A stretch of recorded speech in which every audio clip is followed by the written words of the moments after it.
Hello guys, on 22nd April this week we witnessed 50th anniversary of Earth Day which was started in 1970. We witness Earth Day every year to remind ourselves about our duties for the planet which gives us shelter. But unfortunately, we are in such a race of technological advancement that we couldn't concentrate on the harms which we have done to our own Earth. The whole world had never considered the deterioration of the nature, flora, fauna, air pollution, and such other things, due to which right now we witness more deaths all over the world due to air pollution, water pollution than other dangerous diseases. So I'll discuss and analyze all these things, so do watch my full video and subscribe to my channel. But before we discuss, we'll have the update of the coronavirus, which is a pandemic right now. So right now when I am recording the video, the total number of coronavirus cases has crossed over 26 lakhs and more than 1,84,000 deaths have been reported. And some of the persons have also been treated, but that is the other thing. And the country-wise update is that USA has retained its top most position with more than 8,49,000 cases. And then there is Spain, Italy, France, Germany, UK, Turkey, Iran, China, and India is also there. But guys, we'll back to our topic, and that is the analysis of Earth Day. So this year's Earth Day theme is climate action, which call for the collective effort of whole world to control the climate change, global warming, and deforestation. So we'll see it with the help of an animated video.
So guys, it was an animated video of NASA which discussed what we have done to our environment in the last 100 years. Now it's time to study about why Earth Day is celebrated all over the world. That is the time to discuss right now.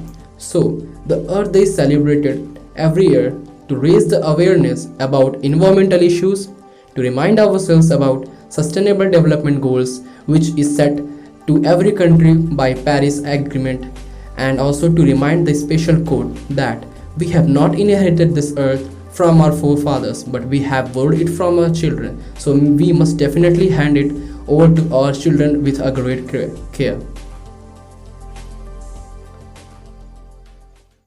Now the second question which actually arises in front of us guys is that historically how Earth Day has actually started. What are some of the events which in the past which has encouraged to dedicate the whole day to the earth? So we'll discuss that in a great detail. So we'll go with the help of a video for this particular answer.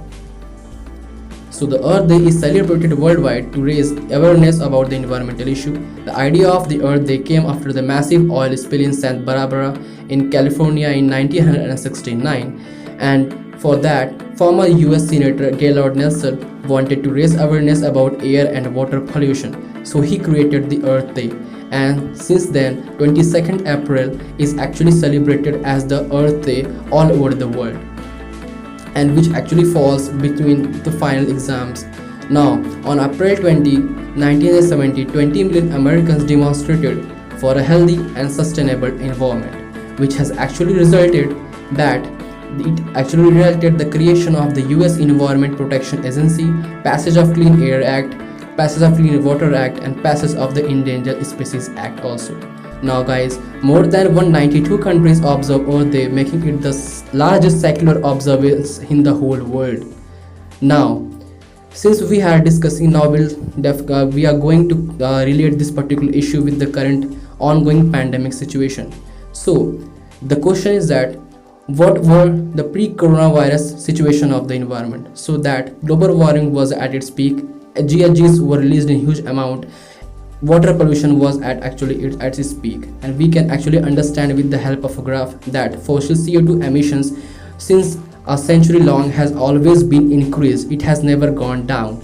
And it can also be understood with the help of area wise graph that Asia and Pacific region and then China, India were also a great investors in annual CO2 emissions. And China, if we actually go through with the help of an individual country's analysis, then China is the highest producer of the CO2 emissions in tons every year. Then there is United States, and followed by India, Russia, Japan, and Germany. These are the countries which contribute most to the annual carbon emissions. And due to all these carbon emissions, we can understand that it has completely given us a global increase in the temperature, and that could be understood with the help of this particular graph that every year we are witnessing about 0.2 degrees Celsius increase in the temperature. So there was an urgent need to take some actions, but countries like USA, which are highest emitter of greenhouse gases, stood back from the Paris Agreement. No country was taking appropriate steps to meet its sustainable development goals.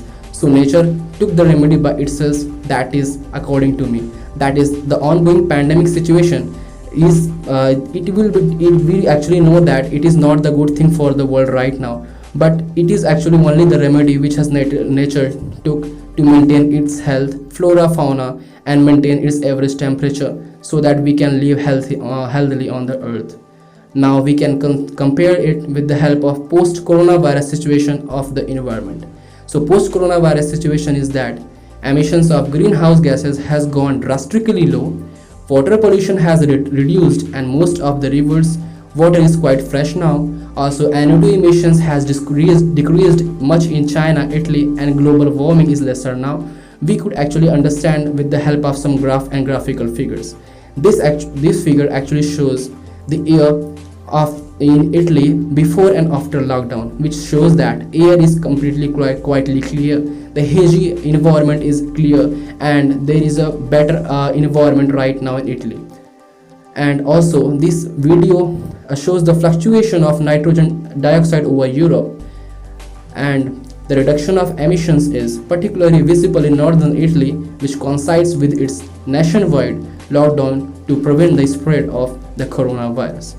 And some of the other facts and figures shows that some of the countries like New York and etc. has also started to see the clear sky, which was not visible before some of the days pre-coronavirus.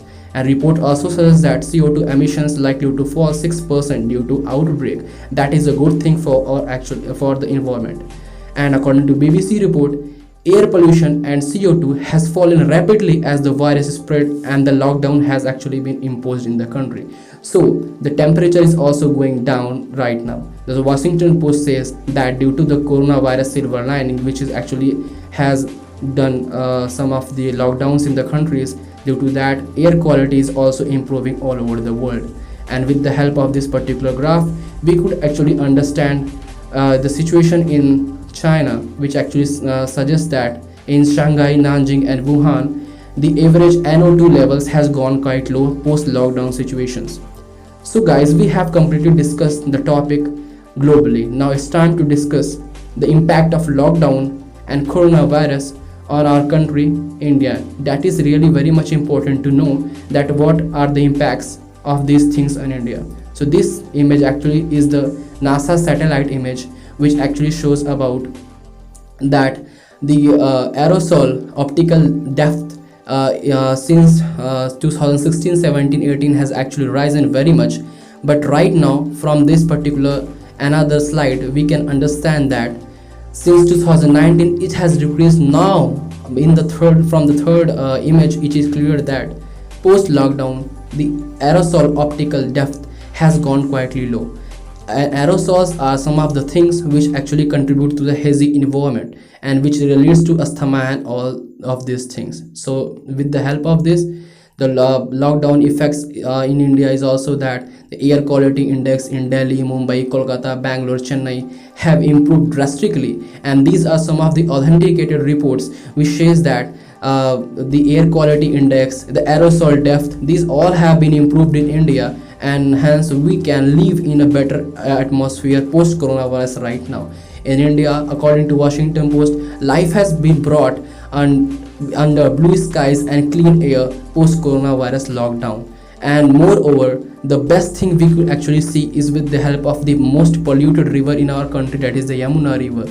And the right side image shows the image of the Yamuna river post lockdown, which is completely, it can be seen that it has become quite beautiful and chemical less. It is quite navigable, fresh and pollution less. So it is a very good thing for our flora and fauna post lockdown. And New York Post also says that India's lockdown has given world's most polluted capital a clean air. So guys, we can actually understand that after the coronavirus lockdown, whether it is right or wrong, that is not the question. The question is that it has completely helped our environment. So right now we can actually encounter a question, is that is the COVID-19 changing the earth? So we have a question to think. Now from our reports it is clear that yes, but is it justified that when we do not concentrate on the health of our planet, which we must do whenever any such pandemic or natural calamity comes, and we start comparing the pre and post situation? Can this happen that we and the whole world together as a sense of responsibility come together and check the harm and emission, deforestation, river pollution, chemical use, and move towards the goals of sustainable development and save the earth? With this question, I'll end this video with the help of famous quote that earth is there to fulfill everyone's needs but not everyone's greed. So we must be aware of that. We must do something to save our environment. So thanks for watching guys. Do stay tuned for more further videos.